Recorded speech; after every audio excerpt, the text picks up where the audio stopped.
Lähde rohkeasti suunnittelemaan ja testaamaan sitä omaa liikeideaasi.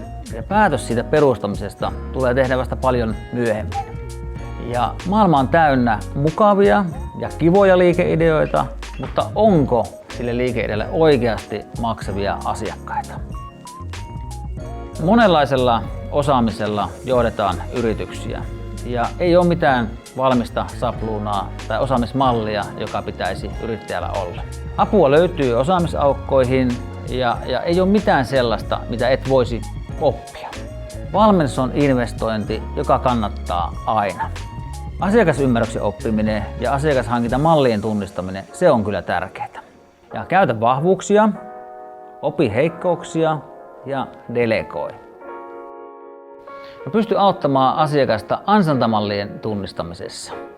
Ja sitten kokemuksen kautta mä pystyn tuomaan kyllä hyviä kysymyksiä uudelle yrittäjälle. Myynti ja siihen myyntiin käytettävä aika ja sitten myynnin kannattavuuden arviointi, niin se on kyllä yksi mun omista vahvuuksista. Ja sitten rahan riittävyys, 12 kuukautta, kassavirtalaskelman teko ja sen sparraus. Kokemuksen kautta mä voin tuoda monenlaista näkemystä niiden uuden yrityksen keskeisten haasteiden tunnistamiseen. Mä kiteytän asiantuntijataustan 3 numeroon.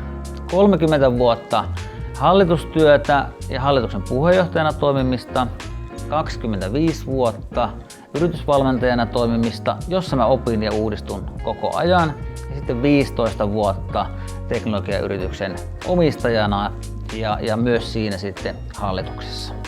Mä olen toiminut monissa arviointi- ja rahoitusraadeissa ja nähnyt niissä tuhansia liikeideoita. Ja näissä samoissa raadeissa mä olen oppinut rahoittajilta ja toisilta yritysvalmentajilta todella paljon.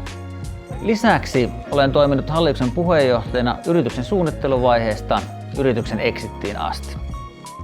Kannattaa lähteä kokeilemaan yrittäjyyttä, koska se mahdollistaa tehdä asiat uudella ja paremmalla tavalla.